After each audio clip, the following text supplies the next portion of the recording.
making and thinking wrong thoughts. So I was like, wow, okay. That's one way to see life, right? That's an interesting perspective on seeing life. Who taught you that? I think his parents reflected that way of thinking. Okay. His parents were successful because they believed whatever they were thinking was right. And I was like, wow, now that's interesting. I was raised by parents who thought the opposite, you know? You should always double check. You should always make sure. You should always have skepticism over your own thoughts. But then I realized that's kind of slave thinking, isn't it, right? Safe thinking? Slave thinking. Mm-hmm. That's a slave mindset. A slave never believes in any of their own thoughts because they need a master to tell them what to do.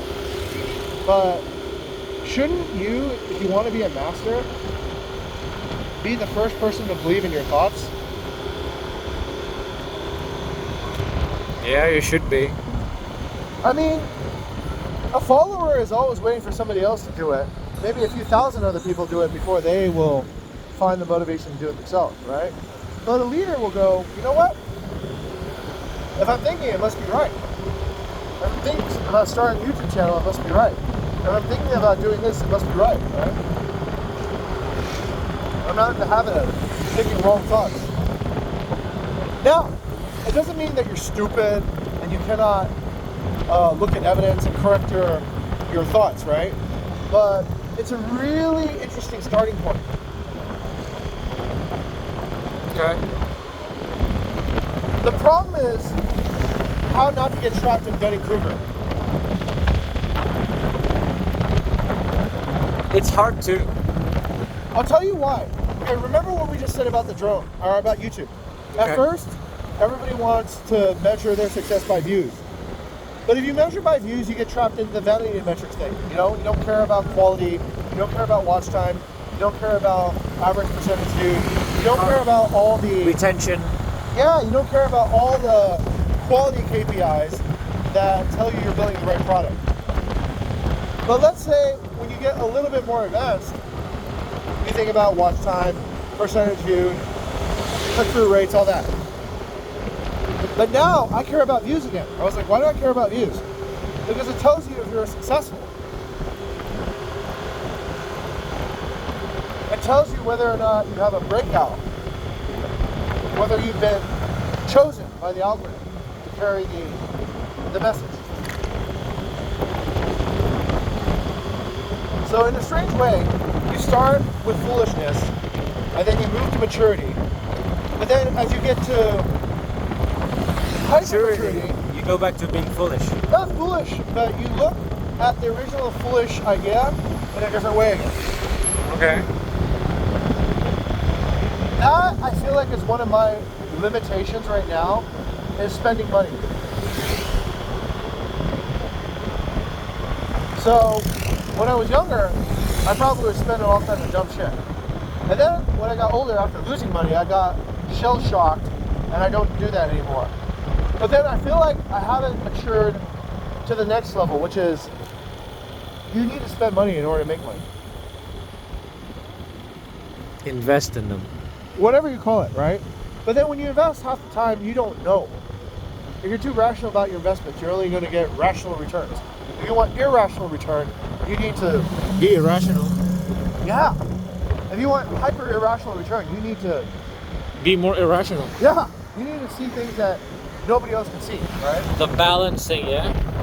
Well, you need to be able to see. You need to know. Okay, first you follow the rules, then first you break the rules because you're an idiot. Then you follow the rules because you know that the rules are there for a reason. But then eventually you get masterful and you can break the rules again. Make sense? Yeah, it does make sense. Yeah. So that's a cycle that I'm discovering. I'm also discovering that working at your company. Last semester, I was like breaking the rules all the time, right? Yeah, and then you see that's not so good, right? And then I see that I start to follow the rules. I start listening to what the boss said. You are improving a lot on that. You're improving a lot. You are listening. That's really good. You need to keep on listening. Looking back, that's crazy, man. But one day when you master the rules, and you will, you can break them again. You just need to prove that you know better. I'll be happy if somebody can start breaking rules, and the ultimate rule in capitalism is you need to make money, okay? That's pretty much it, right? That's the rule. And it's not, I realize where that rule comes from. It's not even anything to do with making money to make money. It proves that you will go to heaven. Like Professor Jung says, why would God let you make so much money if he didn't like you, right? So it's almost like proof that God favors you in a strange way. So that's how kind of religion and capitalism is tied together. That it's not about the actual money. It's about the validation to a certain better place that the money seems to be able to tell you. Wow, bro speaks like ChatGPT. I don't know. It's not about X. It's about Y. No, it's Professor Jung. He said that, right? He kind of connected the dots with it. He basically proposed that the middle class is a new type of religion based on capitalism. But capitalism is a religion based on Calvinism. And Calvinism and capitalism combined in Holland during the VOC era to create this new sort of, and all the artifacts for this are present.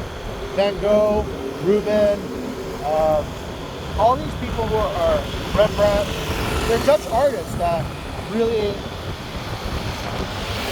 got everyone to believe in the middle class. And now it's crossing over to Indonesia. All right, our favorite padang place. Reliable, available, Clean. clean. Hey. Who is that? Who that?